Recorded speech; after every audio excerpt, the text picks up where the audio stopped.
Most people don't think twice about who's working the night shift at a gas station. In rural Missouri, just outside the town of Lebanon, one college student had an experience that still can't be explained.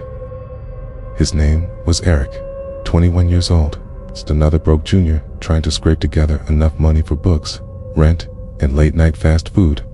He worked alone at a 24/7 gas station off Highway 5, a dusty little place with 2 pumps, a flickering sign, and barely enough foot traffic to stay open. It happened last October. We clocked in at 10 p.m. sharp.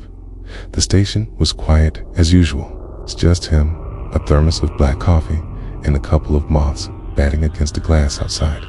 His manager had gone home early, leaving him completely alone until sunrise. For the first few hours, nothing seemed unusual.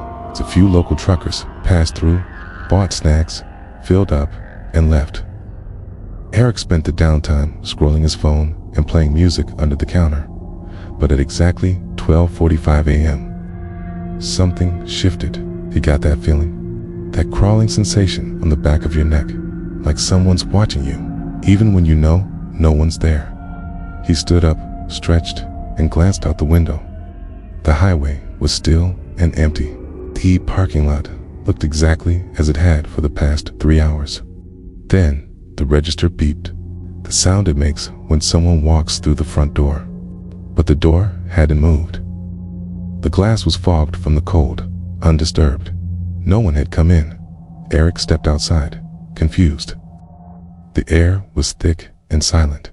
No wind, no cars, no crickets, just a heavy, unnatural stillness. He went back inside, a little shaken, but not yet scared. And then the lights flickered, only for a second, but the hum of the fluorescent tubes warped and buzzed like a speaker glitching out. The cooler in the back let out a high-pitched whine. Then silence again, like nothing happened. Eric poured more coffee and sat back down behind the counter. That's when he noticed the time, 3:12 a.m., but that didn't make sense. He had looked at the clock just minutes earlier. It was 1:06 a.m. He was sure of it. He hadn't fallen asleep. His coffee was still hot. His position hadn't changed. 2 hours were just gone. His first instinct was to check the security footage. What he saw made his blood run cold. From 1:06 a.m. to 3:12 a.m., the camera showed him sitting completely still behind the counter. Eyes open, not blinking, not breathing, just frozen. At one point, a man in a hoodie came into the store, walked past the shelves, and stood in front of the register. He waved his hand in front of Eric's face. No reaction. The man backed away slowly, confused, then left. Eric never moved. It was like watching a statue, and just before the footage froze, the screen glitched.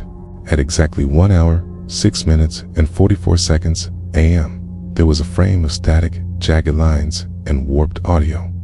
Then, the footage resumed, and Eric remained completely still until 3:12 a.m., when the glitch happened again. Right after that, he blinked. Just once, like someone had hit resume. Eric locked the store early and went home, heart pounding. He didn't even care about getting fired. Later that morning, he got a call from the sheriff's office. A customer, likely the man in the hoodie, had called 911 to report a catatonic clerk. Deputies arrived at the gas station around 2:30 a.m. for a welfare check, but claimed the lights were off and the doors were locked. Eric hadn't locked them. The lights hadn't gone out. But according to the police, the store looked completely shut down. He showed them the footage, but somehow the files were corrupted. No video, just a few grainy stills. In the weeks that followed, Eric tried to make sense of what happened. He saw a sleep specialist. All tests came back normal. No seizures, no blackouts, no neurological issues. He even started digging online.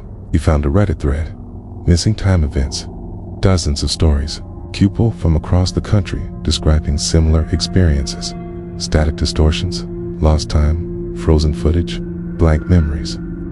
One user from Kansas described nearly the same thing. He worked at a highway rest stop.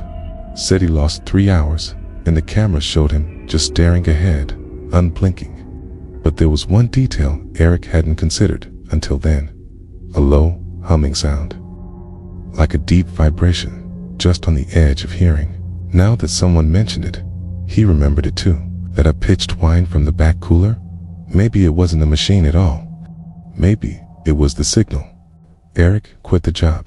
He never went back to night shifts. Not after that. The guy who replaced him lasted just 2 weeks before leaving without notice. Told a coworker he saw customers who don't blink, whatever that means, and now the gas station is still open. And according to a few drivers who've passed by late at night, the register still beeps around 1:06 a.m., even when no one's there, even when the doors are locked and the store is dark.